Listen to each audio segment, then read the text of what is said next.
Martin Williams from Psychedelic Research in Science and Medicine has come to share some information with us about how medical research into psychedelics has been going along in Australia, and of course that also includes cannabis. It's a pretty interesting history and maybe not a very positive one, but I don't know, we've had some really inspiring talks the last few goes, so I hope this one is too. Great. So, as you can see, the long and winding road presents lots of twists and turns, and this is yet another corner, but it's a pretty interesting time, so we're pretty excited right at the moment. But since I just found that first slide from stock photos, I thought we should probably make this a little more close to home. So I thought perhaps a local Lismore, Nimbin region winding road would be more appropriate. First up, I'd really like to add my acknowledgement of to the traditional custodians of this land, the Bundjalung people, and also to thank very much the organisers for inviting me to talk about something which may be a little bit left of field for the cannabis community, although I hope that a number of you here will be familiar with the psychedelic space as well. So psychedelics have quite a long and rich history, as I'm sure a lot of you will be aware.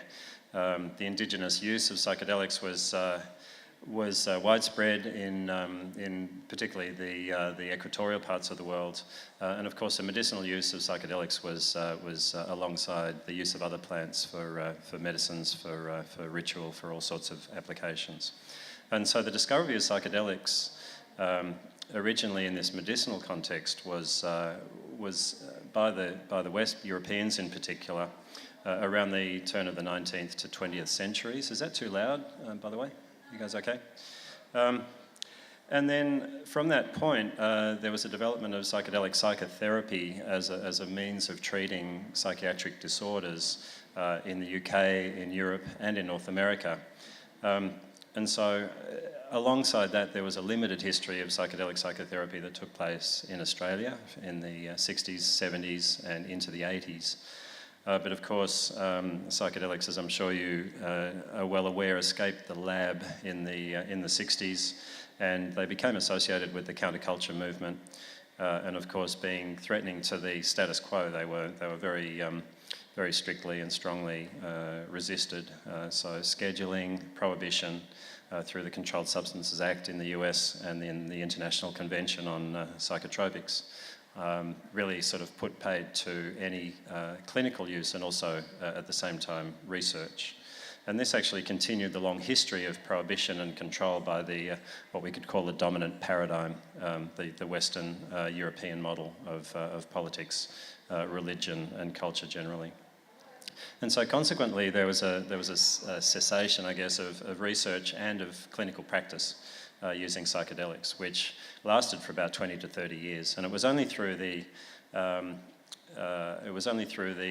efforts of some pretty intrepid and brave individuals that things really changed ultimately.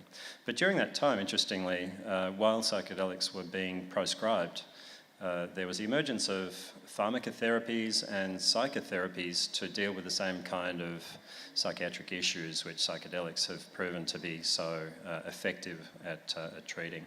And so consequently, over the last 20 years, we've seen a real renaissance, a resurgence in psychedelic research. Now, I was very interested to consider perhaps some of the commonalities as well as the contrasts between cannabis medical research, cannabis therapy, and of course psychedelic medical research and therapy. And perhaps the Australian psychedelic research movement can learn from the cannabis experience.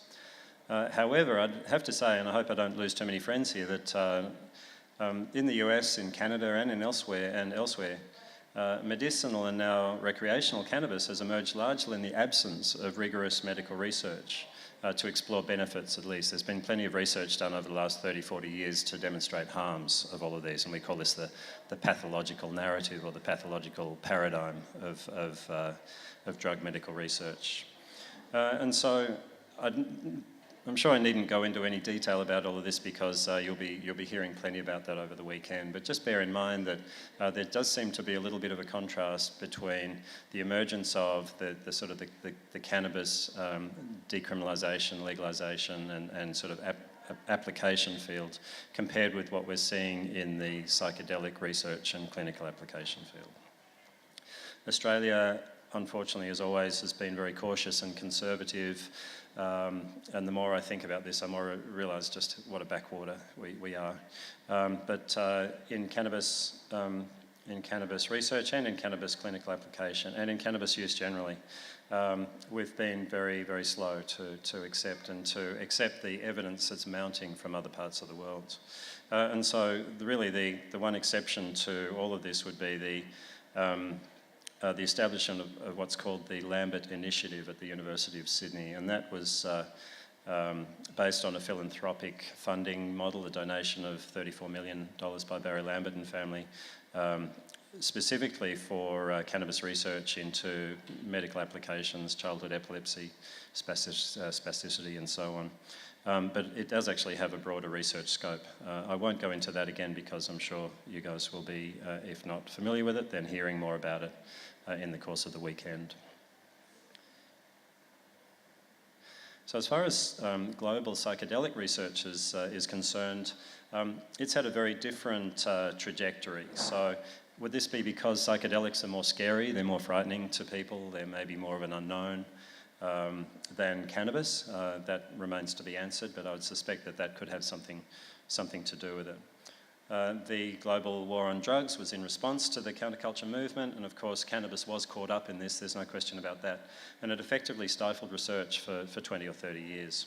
And it was only through the efforts of these various individuals that there was this renaissance in psychedelic research, both at a very fundamental, basic level in terms of understanding how the brain works and how other bodily systems work, but also clinical applications.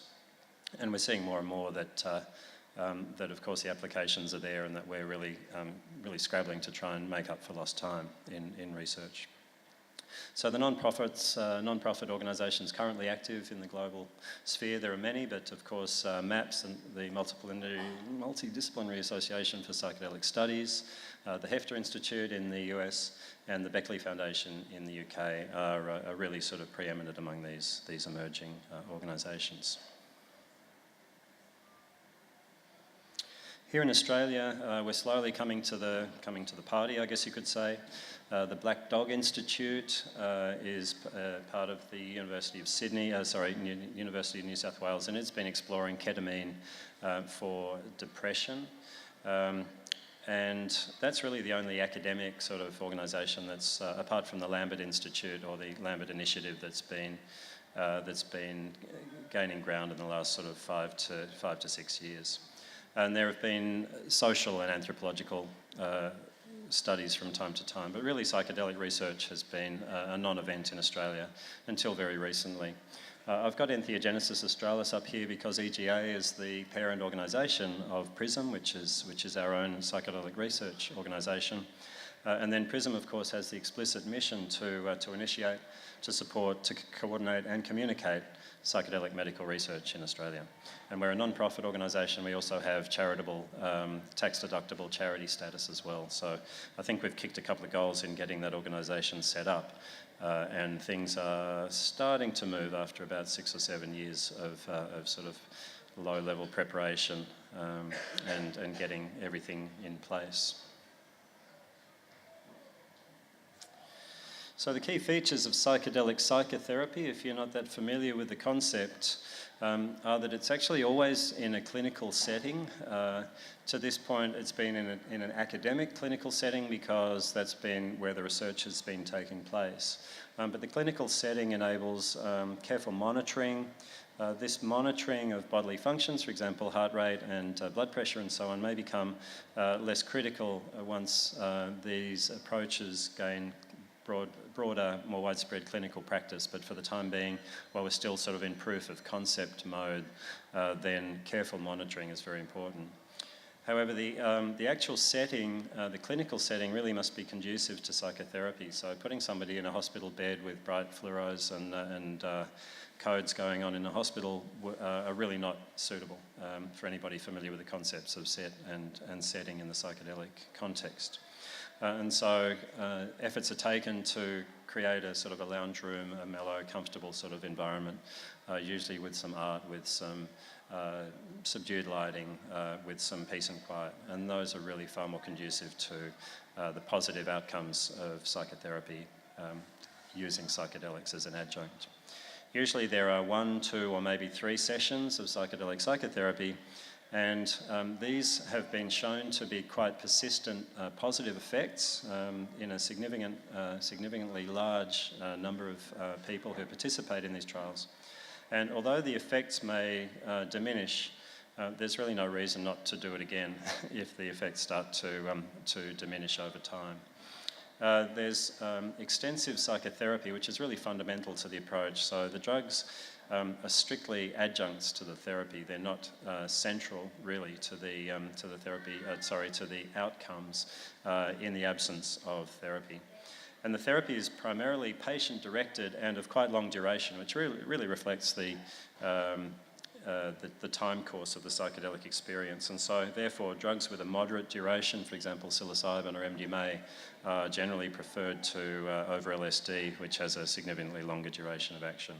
And that really ties up therapists for a period of time and can get rather tiring for the participants as well.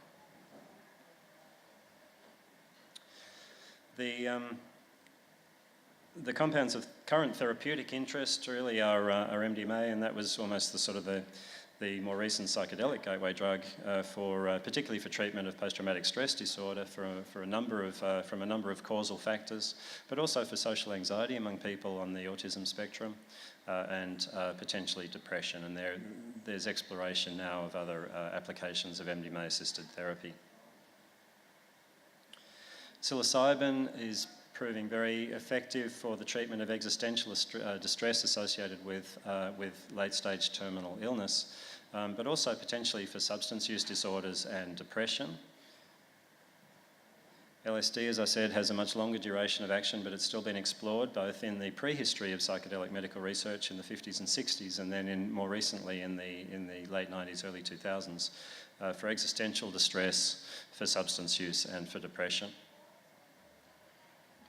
Ayahuasca is being explored for many applications now, not least of which is spiritual development and fulfillment, but in the medical sense, depression, anxiety, substance use and PTSD are also all potentially indications for ayahuasca exploration. And then finally, ibogaine, which is almost sort of specifically for substance use disorders due to its very specific pharmacological action as well as the very extended duration of the experience and its particular mode of psychedelic action, which is much more a sense of being in a dreamlike state and considering a whole lot of aspects which might have come into why a particular individual is in the situation that they're in at the moment. But in any case, as I mentioned before, therapy really is the key to the effectiveness of psychedelic-assisted therapy. In most cases, the psychedelics are considered best used as an adjunct to the therapy. They're not the central part of the experience. But in certain ways, particularly pharmacologically, they can really facilitate certain processes to take place. For example, MDMA lowers the degree of hypervigilance or anxiety associated with exposure to traumatic or re-exposure to traumatic experiences. And it also, of course, increases that sort of trust between the participant and the therapists and can dramatically improve the therapeutic outcome by really making the whole therapeutic experience a much more whole, rounded, warm, and effectively a fuzzy experience. Now, none of this sort of question of clinical settings necessarily precludes the effectiveness in non-clinical settings, but the outcomes are far less predictable. And so people who self-medicate with psychedelics may achieve lasting benefit, but they're probably more likely to achieve lasting benefit by incorporating their psychedelic experience into a slightly more structured therapeutic experience. There are other angles, of course, for psychedelics, the first being spiritual growth, development of spiritual well-being, particularly through the more classic hallucinogens or classic psychedelics such as psilocybin, LSD, and so on, DMT for example, ayahuasca. And then the other one, of course, which is really starting to gain some traction in the public arena, is microdosing. Initially probably for creativity, for bringing people out and encouraging lateral thinking, but also at low levels for daily non-debilitating depression and anxiety. So those are the compounds and their contexts. Bringing it back closer to home, what sort of challenges are we really experiencing in trying to get psychedelic medical research underway in Australia? And so probably the main aspects that I look at are the research environment in terms of academic conservatism, which I think has actually been our major impediment up until now. Funding is a big issue, regulatory considerations, and then just general attitudes among academics, among the general public, among regulators really come into play.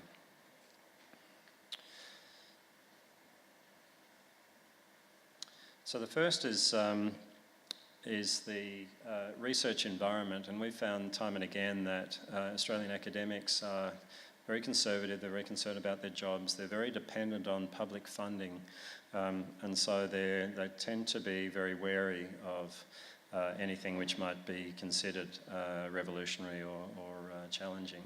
And particularly because in the public funding model, at the moment, if you're looking at the National Health and Medical Research Council funding system, only about 1 in 6 grants actually come up for funding, and then the rest just have to go away and come back another year. And so people tend to be very conservative in applying for public funding, and I think that really starts to feed on itself in terms of this sort of loop of conservatism in the academic sector. Ironically, I don't know if you recognise this, but this is the main quadrangle in at the University of Sydney, and the University of Sydney is where the Lambert Initiative has been established to study the many applications of cannabis. So quite interesting. The funding models, as I mentioned, public sector funding has real limitations because it's so incredibly competitive, as well as potentially there could be issues with implications for somebody's research reputation. Another alternative could be for-profit funding, but because psychedelics and of course cannabis, as you all know, largely, apart from some of the not synthetics but Sativex and the various preparations, tend to be well off patent, and they aren't subject to IP protection. And so the for-profit model has some rather limited scope to move, but there are some interesting angles of that can be explored and are being explored by some organisations, non-profit organisations around the world. Philanthropy is the third one, and that's really probably going to come into play more in Australia as time goes on. It's already very much a part of the American research funding model, and it's through philanthropic contribution that the MDMA research and the psilocybin research has got so far already in the USA. Or a combination of these various models could be useful for initiating and sustaining psychedelic medical research. As far as regulatory hurdles are concerned, along with cannabis up until recently and right up until now, but hopefully going to change, psychedelics, most of the psychedelics sit in what's called Schedule 9 in Australia. That's a federal scheduling, and Schedule 9 reflects the Schedule 1 in the US, which is basically to mean that these compounds are perceived to have no medical application, they have high abuse potential, and they have high risk of harm. I think it's becoming increasingly obvious that these compounds certainly do have medical application. Most of them have minimal or no abuse potential, and the risk of harm can be managed for most of these compounds in the clinical setting and also just in responsible personal use. But surprisingly in Australia, there's actually relatively little legal impediment to research because there are ways of getting around these regulatory hurdles.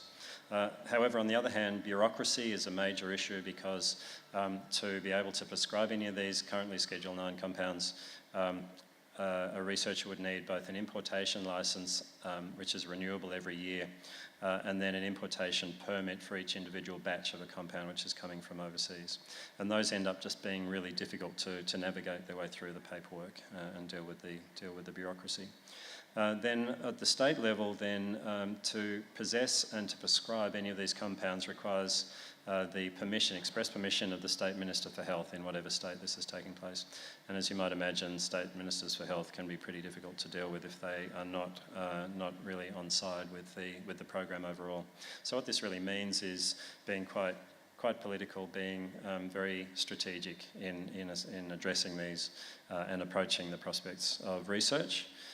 It takes time, but we are showing, certainly in the US and other parts of the world, and hopefully in Australia, that these challenges can be overcome. And then finally, at the end of the process, where we would expect these compounds to be rescheduled, which just quietly is our ultimate ambition, our objective in these regards. So really communication, we feel, is the key, both in terms of communicating at the bureaucratic level, but also fundamentally what starts as a hearts and minds sort of campaign. And so we've had extensive and very positive media coverage.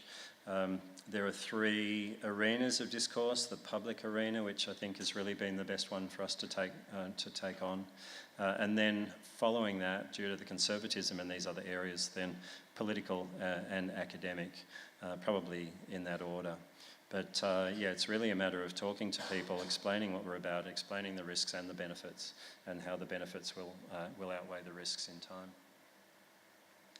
The media coverage that has been attracted initially in the US, other parts of the world, but increasingly in Australia, has been very, very encouraging, and it really, I think, has generated a grassroots groundswell of interest and support. In the US, it's a bit hard to say whether that's been public or institutional support, which really came first, because MAPS, that main organisation, has been working very quietly for over 30 years now. And also the US research context is different from Australia in that there's probably a broader spectrum between the conservative and the liberal, and so there does seem to be room to move in that liberal sort of end of the political spectrum and still not put the conservatives too far offside or just sort of marginalise them enough that they actually don't really have much to offer. In Australia, we've come much later to the conversation, but we've had, as I say, fantastic print, TV, radio, and online responses. And although we mustn't become complacent at all, and we really have to keep communicating in a positive way, I'm really happy to say that anybody who's, I don't know whether any of you have, but if anybody who's been watching the news, the newspapers and so on recently, couldn't fail to have seen the kind of positive press that we as PRISM and also psychedelic research in general has been achieving. Networking is very important. Having identified the crucial role of communication, we do place a lot of importance on establishing and maintaining affiliations and networks around the world. So we have good links with the global organisations as well as local harm reduction research organisations, some people in the political sphere, and also at the educational level. Through, for example, the Students for Sensible Drug Policy and so on. So it's really important to nurture these affiliations, these relationships, because the more people we can really bring on board in time, and this leads me to my next point, then the more people who are supporting us, then the longer the run will be. And so the fundamental importance of strategy it can't be underestimated, can't be understated. On the one hand, we're seeing a generational shift. I mean, if we wait long enough, then our opponents will eventually die off. That's what we're hoping anyway. And so really our fundamental approach and our ambition is decriminalisation, eventually legalisation, legitimised by research, that has a strong evidence base and that really demonstrates that the benefits of any approach will outweigh the risks, which have to be conceded, have to be acknowledged, but ultimately can be minimised through careful application.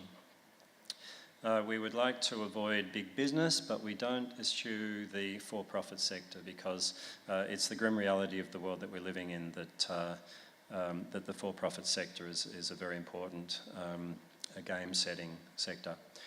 So we need to work out how best to work within that structure. But ultimately it's cooperation and collaboration which is going to be fundamental to our success. And of course the cannabis community has really led the way in that field. So where do we go from here? Is cannabis, by the way, this is the long and winding road under the influence of changa or any mind-altering substance. Cannabis is it the gateway drug to psychedelic medical research? I think that it's not clear and it remains to be discussed and determined. Who's going to lead the charge to establish psychedelic research in clinical practice?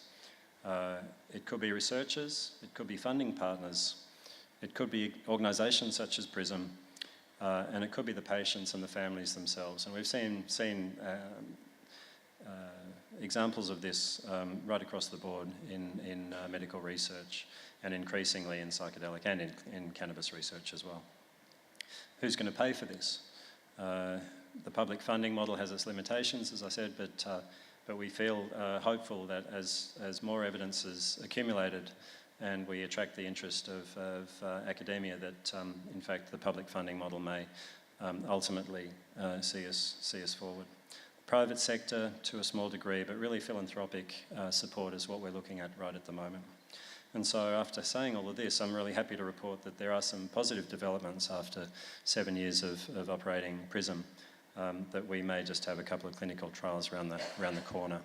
I can't go really into too much detail, unfortunately, right now, partly because I'm out of time, but also we're at the very least early stages of negotiating, setting these trials up. But in any case, I'd urge you to watch this space. I hope to be able to come back in a couple of years' time and really talk to you about some of the positive results that we're achieving. So thank you very much for your attention. Lovely to be here.